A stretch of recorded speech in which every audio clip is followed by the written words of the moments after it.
돕는 배필 창세기 2장 18절 23절 말씀. 여호와 하나님이 이르시되 사람이 혼자 사는 것이 좋지 아니하니 내가 그를 위하여 돕는 배필을 지으리라 하시니라. 여호와 하나님이 흙으로 각종 들 짐승과 공중의 각종 새를 지으시고 아담이 무엇이라고 부르나 보시려고 그것들을 그에게로 이끌어 가시니 아담이 각 생물을 부르는 것이 곧 그 이름이 되었더라. 아담이 모든 가축과 공중의 새와 들의 모든 짐승에게 이름을 주니라. 아담이 돕는 배필이 없으므로 여호와 하나님이 아담을 깊이 잠들게 하시니 잠들매 그가 갈빗대 하나를 취하고 살로 대신 취하고 여호와 하나님이 아담에게서 취하신 그 갈빗대로 여자를 만드시고 그를 아담에게로 이끌어 오시니 아담이 이르되 이는 내 뼈 중에 뼈요 살 중에 살이라 이것을 남자에게서 취하였은즉 여자라 부르리라 하니라. 아멘. 오늘날 교회는 신앙의 생활은 열심히 하는데 가장 중요한 구원에 대한 목마름이 없어 보입니다. 예수 믿고 이미 구원받았다고 믿기 때문입니다. 그러나 아닙니다. 우리의 영혼이 영생 없음의 죽음, 네크로스로 죽어 있기 때문입니다. 하나님의 형상이시며 영생이신 남자이신 예수 그리스도께서 떨어져 분리되어 영생을 인식하지 못하기 때문입니다. 요한복음 3장 13절 18절 말씀. 하늘에서 내려온 자 곧 인자 외에는 하늘에 올라간 자가 없느니라. 모세가 광야에서 뱀을 든 것 같이 인자도 들려야 하리니 이는 그를 믿는 자마다 영생을 얻게 하려 하심이라. 하나님이 세상을 이처럼 사랑하사 독생자를 주셨으니 이는 그를 믿는 자마다 멸망치 않고 영생을 얻게 하려 하심이라. 하나님이 그 아들 세상에 보내신 것은 세상을 심판하려 하심이 아니요 그로 말미암아 세상이 구원을 받게 하려 하심이라. 그를 믿는 자는 심판을 받지 아니한 것이요 믿지 아니한 자는 하나님의 독생자의 이름을 믿지 아니하므로 벌써 심판을 받은 것이니라. 하나님이 세상을 이처럼 사랑하사 독생자를 주셨으니 이는 그를 믿는 자마다 멸망치 않고 영생을 얻게 하려 하심이라. 이 말씀은 기독교인이라면 모르는 사람이 없을 것입니다. 이 말씀은 우리가 어떻게 알고 있습니까? 하나님께서 이 세상을 구원하시려 2000년 전에 자기 아들 독생자 예수를 이 세상에 보내셨다고 알고 있습니다. 그러므로 이 예수를 믿는 자는 누구든지 멸망치 않고 구원을 얻는다고 말합니다. 그러나 아닙니다. 2000년 전 역사 속에 오신 예수님이 나를 구원하시는 것이 아닙니다. 2000년 전에 오신 예수님은 하나님이 구원 언약을 성취하여 완성시켜서 구원을 증명하려 오신 것입니다. 예수님이 완성시킨 영생을 우리도 똑같이 재현해서 구원을 성취해야만 하는 것입니다. 엄밀히 말하면 내가 예수 믿음을 가지고 나를 구원해내는 것입니다. 성경은 나를 구원하는데 조금도 부족함이 없이 완벽하게 나를 구원해낼 수 있는 생명의 말씀입니다. 예수님이 이를 증명해 내셨습니다. 요한복음 3장은 물과 성령 세례를 통해서 구원을 설명하는 진술들입니다. 하늘에서 내려온 자, 곧 인자 외에는 하늘에 올라간 자가 없느니라. 이 말씀은 하늘에 속한 인자, 곧 사람의 아들, 생명을 가진 남자가 세상이란 땅에 속한 여자인 내 안에 생명의 씨로 들어오셨습니다. 그리고 다시 하늘로 올라가셨다는 것은 물과 성령 세례를 말하는 것입니다. 물 세례는 하나님의 아들의 생명을 땅에 속한 나에게 들어오심으로 죽었던 영혼이 살아나는 사건입니다. 그리고 인자가 하늘에 올라가는 것처럼 우리도 그리스도와 연합하여 그리스도 부활과 성령 세례를 받게 되는 것입니다. 모세가 광야에서 뱀을 든 것 같이 인자도 들려야 하리니 십자가 죽음과 부활을 말합니다. 그리고 이 십자가 사건은 물과 성령 세례를 또한 말합니다. 우리는 십자가를 생각할 때 나무에 달린 예수를 생각합니다. 그러나 성경이 말하고자 하는 십자가는 사람인 나를 가리켜 하는 말입니다. 예수님이 내 안에 달려 죽으시고 내 안에서 부활하시는 것입니다. 하나님이 세상을 이처럼 사랑하사 독생자를 주셨으니, 여기서 세상이라는 세상은 코스모스라는 말은 꾸밈과 장식, 조화롭게 정돈된 돌보다 공급하다는 의미입니다. 세상은 우주적인 이 세상을 말하는 것이 아닙니다. 하나님의 말씀으로 창조된 땅, 세상 곧 사람을 말하는 것입니다. 하나님이 세상인 나를 이처럼 사랑하셨다. 이처럼 사랑하사, 이처럼 후토스 이와 같은 방식으로 사랑하셨다는 말입니다. 이와 같은 방법으로 구원하신다는 말이기도 합니다. 이와 같은 방식이란 말은 위에서 말한 물과 성령 세례, 십자가 죽음과 부활의 방식으로 구원하신다는 말입니다. 독생자를 주셨으니 독생자는 모노게네스, 유일한 독생자, 기노마이, 또한 존재하다, 생기다, 창조되다는 말입니다. 여기서 독생자 모노게네스는 2000년 전 예수님을 가리키는 말이 아닙니다. 우리가 이 세상에 태어나는 순간부터 이미 예수 그리스도는 내 안에 존재하셨던 것입니다. 하나님께서 세상을 창조하실 때에 남자와 여자를 창조하시고 이 둘이 한 몸을 이루게 하셨습니다. 하나님의 형상이시며 영생이신 남자이신 예수 그리스도를 이미 나와 한 짝으로 내 속에 이미 내주하고 계십니다. 그런데 우리가 이 세상에 태어나는 순간 하나님의 형상과 영생이신 남자이신 예수 그리스도께서 떨어져 분리됨으로써 우리 영혼이 영생 없음의 죽음 대그릇으로 죽었던 것입니다. 고린도서 2장 13절, 또 범죄와 육체의 무할례로 죽었던 너희를 하나님이 그와 함께 살리시고 우리의 모든 죄를 사하시고 하나님 내가 태어난 순간부터 이미 당신의 아들 독생자를 우리의 짝으로 이미 주셨습니다. 그런데 내가 이 세상에 태어나는 순간부터 독생자를 잃어버렸던 것입니다. 독생자를 인식하지 못하는 것이 바로 영생이 없는 것이요, 그 자체가 심판이며 멸망인 것입니다. 그러므로 우리는 나의 짝으로 주신 독생자를 발견하여 인식하는 것이 구원의 시작이 되는 것입니다. 어떤 방법으로 말입니까? 주님이 가르쳐 주신 물과 성령 세례의 방법으로 말입니다. 요한복음 3장 5절, 예수께서 대답하시되 진실로 진실로 내게 이르노니 사람이 물과 성령으로 나지 아니하면 하나님 나라에 들어갈 수 없느니라. 내 안에서 잃어버린 독생자 예수 그리스도를 발견하고 인식하는 방법은 물과 성령 세례로 말미암는다는 것입니다.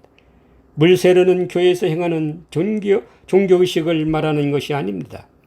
물 세례는 십자가 사건과 동일한 영적 대사건인 것입니다. 로마서 6장 3절 4절 말씀, 무릇 그리스도 예수와 합하여 세례를 받은 우리는 그의 죽으심과 합하여 세례를 받은 줄을 알지 못하느냐. 그러므로 우리가 그의 죽으심과 합하여 세례를 받음으로 그와 함께 장사되었나니 이는 아버지 영광으로 말미암아 그리스도를 죽은 자 가운데서 살리심과 같이 우리도 또한 새 생명 가운데서 행하게 하려 함이라. 물세례는 하늘에 속한 영생이신 인자 곧 생명의 씨를 가지신 남자이신 예수 그리스도께서 세상에 속한 여자인 내 안에 들어오시는 것입니다.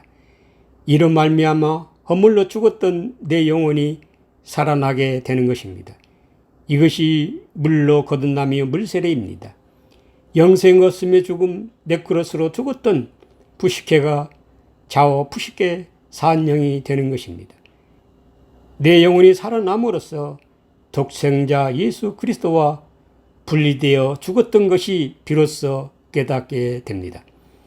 이 순간 우편의 독생자 예수 그리스도가 발견되게 되는 것입니다. 물세례 사건도 인간의 의지로 되어지는 것은 아닙니다. 십자가 대속의 은혜로 말미암아 주어진 하나님의 주권적인 역사인 것입니다. 성경의 인물들은 하나님의 주권적인 은혜에 의해서 살리심을 받고 하나님의 사역을 감당하였습니다. 그러나 우리는 이러한 경험이 없습니다.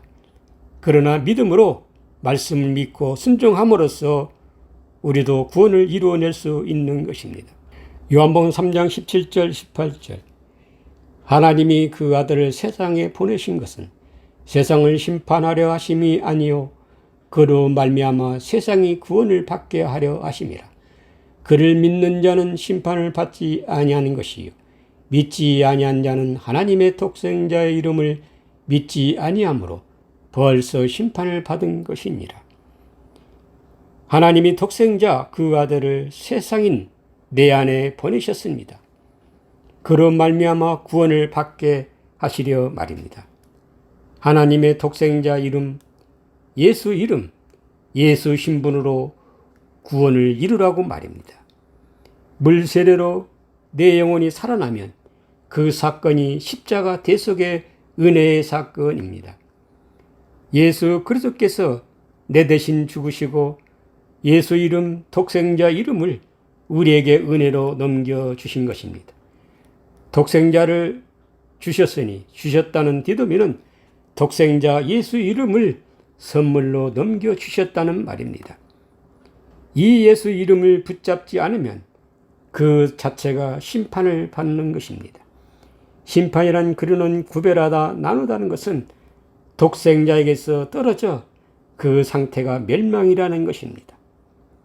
우리는 아직 거듭남의 경험이 없기 때문에 예수 이름을 선물로 받았다는 것이 감동이 없을 것입니다.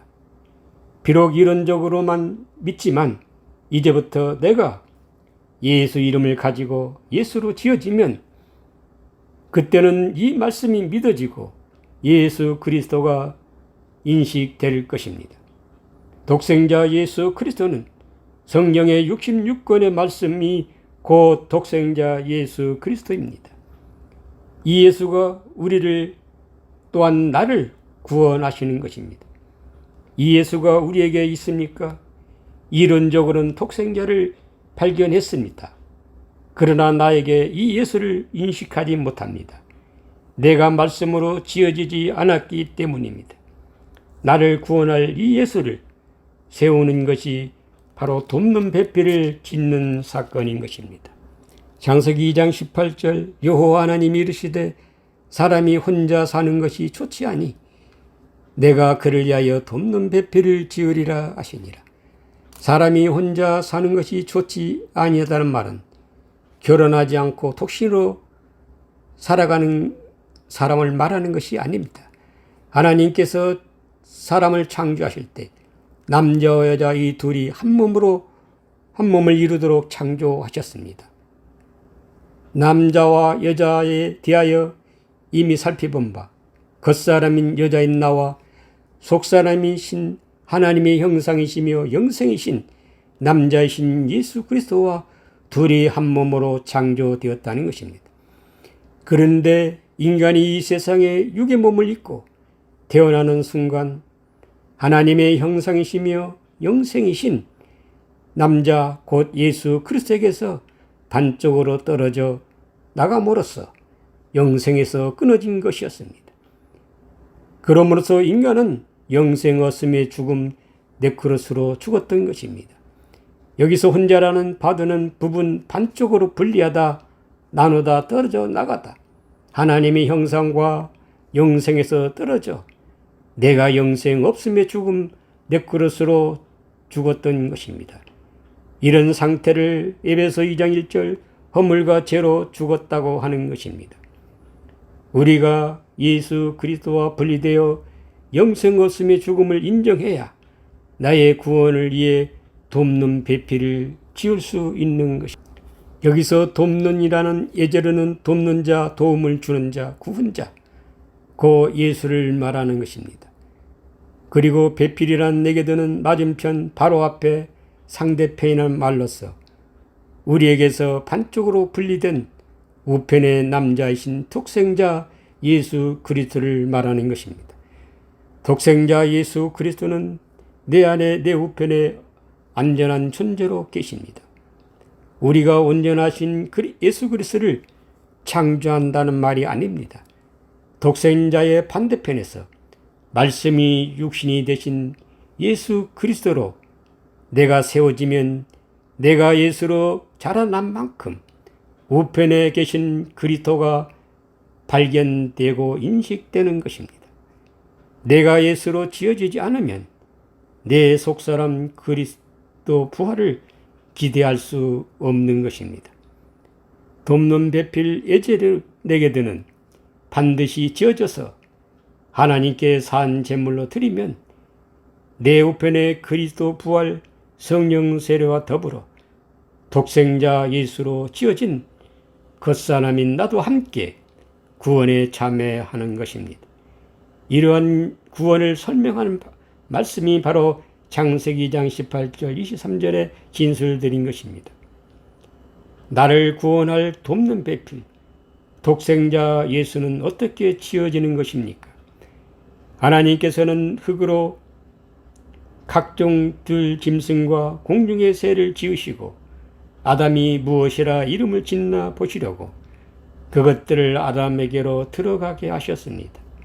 그리고 아담이 부르는 그 이름이 곧 그 이름이라 하셨습니다. 그리고 아담을 깊이 잠들게 하시고 그 갈비뼈와 살로 대신 채우고 여자를 창조해 내셨습니다. 아담이 그 아내를 보고 나의 뼈 중에 뼈요 살 중에 살이라 하고 이것을 남자에게서 지하였은즉 여자라 불렀습니다. 이렇게 여자가 창조되는 사건은 십자가 사건이며 구속사의 서정인 것입니다. 이것은 또한 우리에게는 물과 성령 세례이기도 하는 것입니다. 자, 아담에게서 여자가 창조되는 사건이 인류 최초의 사건이지만 이 말씀은 오늘 우리가 순종하고 지켜내야 할 구원의 복음인 것입니다. 하나님 앞에서 여자는 겉사람인 나를, 남자는 속사람 예수 그리스도를 가리킵니다. 여자가 남자에게서 지임을 받았다고 고린도전서 11장에 말씀하고 있습니다. 그런 의미에서 여자인 우리가 남자이신 예수 그리스도로 말미암아 지임을 받았습니다. 그러나 창세기 2장의 내용에서 첫째 아담은 죄인은 예수의 신분에서 예수로 십자가에 죽으시고 그리스도의 부활 사건까지의 내용을 기록하고 있는 것입니다. 이 말씀이 우리에게는 어떻게 다가오고 있습니까? 대속의 은혜로 예수 이름을 선물로 받은 우리는 먼저 돕는 배필 나를 예수로 창조되어야 합니다. 그러기 위해서는 율법에서 예수 복음으로 해석하는 과정이 하나님이 말씀으로 지으신 짐승과 새에게 이름을 불러 준다는 것을 말합니다. 하나님의 말씀으로 창조된 피조물에게 다시 말씀으로 해석하는 것이 언약의 율법에서 예수 그리스도의 복음의 구속사로 도출해내는 과정을 말합니다. 예수님은 구약 성서를 통해서 신약의 복음 구속사의 내용을 도출해내셨습니다. 이러한 사건이 아담이 피조물에게 하나님의 뜻대로 이름을 준다는 것은 율법에서 예수 복음을 창출해내는 것을 말합니다. 모든 성경은 하나님의 언약의 말씀으로 예수 그리스도에 대하여 기록된 말씀입니다. 아담이 지어진 이름이 곧 그 이름이 되었다는 말은 말씀이 육신이 되었다는 말입니다. 이것은 또한 자신이 돕는 배필 예수로 지어졌다는 고백이기도 하는 것입니다. 하나님께서 아담을 깊이 잠들게 하시니 여기서 첫 번째 타르데마는 죽음에서 내던져진 상태를 말합니다. 고 십자가 죽음을 말합니다. 그리고 두 번째 야생이란 말은 우리에게 생명의 씨가 인자 즉 독생자로 완성된 예수 그리스도가 내 안에 들어오셔서 그리스도의 생명이 다시 부활하시는 사건이 여자가 창조되어 나오는 사건인 것입니다. 이 여자는 예수로 산 제물을 드리고 하나님이 예수를 그대로 살리시는 예계로 부활의 사건인 것입니다. 예수께서 그리스도 예수가 되는 사건이 아담의 몸에서 지어져 나오는 아내가 그리스도를 의미하는 것입니다. 아담의 첫 번째 타르데마로 죽은 잠은 율법의 저주로 말미암아 죽은 잠인 것입니다. 왜냐하면 우리가 돕는 배필 예수로 지어지는 과정은 율법에서 예수 복음으로 해석하는 과정입니다. 이 과정이 제3 받게 하는 회개의 세례의 과정이기도 합니다. 율법으로 말미암아 죄를 깨달아야 내 안에 독생자 예수가 드러나는 것이기 때문입니다. 그래서 사도 바울은 율법은 죄를 깨닫게 한다고 말하고 있습니다. 율법에서 예수 복음이 해석되어 갈수록 나의 겉사람의 죄가 더욱 뚜렷하게 드러나는 것입니다. 이렇게 율법의 완성의 자리에서 그리스도를 내 안에서 발견하면 나의 겉사람이 예수로 죽어야 내 안에 그리스도가 다시 살아나는 것이 보이는 것입니다. 이 죽음의 자리가 아담의 첫 번째 타르데마라는 말입니다. 죄에 대하여 온전히 죽는 것입니다. 그래서 하나님이 진짜 예수를 회복해서 예수로 흠없는 산 제물을 드리면 이 잠이 바로 야센 안식에 이르는 잠이요 둘째 사망이 저를 다스리지 못하는 부활의 생명과 연합되어지는 것입니다.